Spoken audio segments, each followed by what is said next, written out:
It's July 1914. The assassination of Archduke Franz Ferdinand has just taken place, and Austro-Hungarian officials are gathering to decide how they should respond.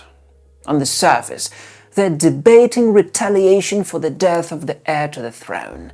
In reality, they're confronting a deeper problem: how to preserve the authority and credibility of a multinational empire under strain. Austria-Hungary was not a collapsing state in 1914, but it was a complex one, politically divided, nationally diverse, and often difficult to govern. In such a system, crises carried risks that extended far beyond the immediate event. The question facing decision-makers in Vienna was not simply whether to punish Serbia, but whether failure to act would weaken the empire's position both abroad and within its own borders. To understand that dilemma, we must return to the Ausgleich of 1867.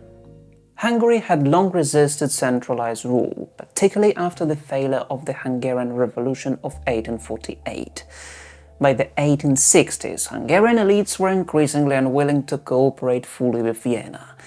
Their strategy of passive resistance, refusing office and obstructing administration made effective governance more difficult. At the same time, leaders such as Ferenc Derg sought not independence, but a negotiated settlement that would restore Hungary's autonomy within the Habsburg Monarchy. A decisive turning point came with Austria's defeat in the Austro-Prussian War, a conflict shaped in part by the diplomacy of Otto von Bismarck. The loss weakened Austria's position in Central Europe and exposed the limitations of its centralized system of government. Faced with external pressure and internal political deadlock, Emperor Franz Joseph III accepted the need for compromise. The result was the Ausgleich of 1867. It transformed the empire into a dual monarchy, Austria-Hungary. This was not a single unified state, but a constitutional partnership between two entities. The Austrian half, Cisleithania, was governed from Vienna, while the Hungarian half, Transleithania, was governed from Budapest. Each had its own parliament, prime minister, and control over domestic affairs, including education, justice, and internal administration. The two halves were linked by a shared monarch and three common ministries: foreign affairs, war, and finance for joint matters. Financial arrangements had to be renegotiated periodically, which often led to tense bargaining between Vienna and Budapest. These disputes could complicate governance, but they did not prevent the system from functioning over the long term. At the center of imperial decision-making stood the emperor, who retained considerable authority, particularly in foreign policy and military matters. He worked through the Common Ministerial Council, which included the joint ministers alongside representatives from both halves of the monarchy. This ensured the Hungarian leaders had a recognized voice in major decisions, even if agreement was not always easy to achieve. The tensions built into the system became visible during the July crisis. When the Council debated war against Serbia, Istvan Tisza initially opposed immediate military action. He feared both the international consequences and the internal impact, particularly the potential expansion of Slavic populations within the empire. Although he did not possess a formal veto, his position carried significant political weight, and his resistance contributed to delaying the decision for several weeks. His eventual support reflected a shift in calculation rather than a simple change of principle. If the political structure complicated decision-making, it also shaped the organization of the military.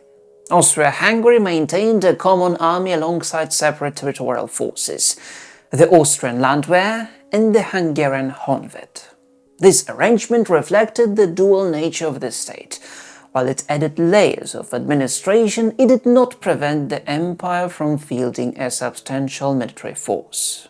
The empire's diversity posed practical challenges. The common army operated primarily in German, but soldiers came from many linguistic backgrounds. Officers were expected to manage this diversity, and although communication could be imperfect, systems existed to ensure basic command and cohesion. Language differences created friction, but they did not render the army incapable of functioning. Most significant were issues of coordination and planning. The dual structure of the monarchy could complicate budgeting and recruitment, and disagreements between Austrian and Hungarian politicians sometimes slowed military reform. Nevertheless, Austria-Hungary entered the war with a large army and established mobilization plans. Its weaknesses lay less in the absence of resources than in how effectively those resources were used. When mobilization began in 1914, the strain of a major European war quickly exposed these limitations. Railway schedules proved difficult to adapt to changing strategic priorities. Forces had to be redirected between fronts against Serbia and Russia, creating delays and confusion. These were serious problems, but they were not unique to Austria-Hungary. They reflected the broader challenges of coordinating mass mobilization in an age of industrial warfare.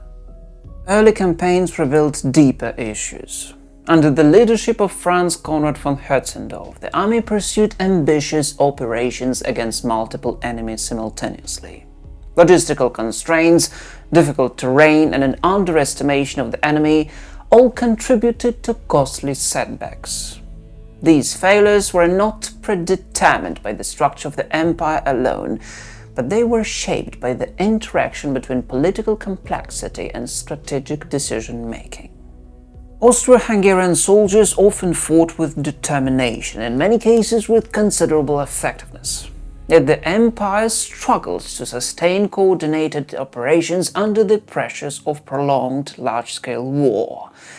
The challenges it faced were real, but they should not be understood simply as the inevitable outcome of the 1867 settlement.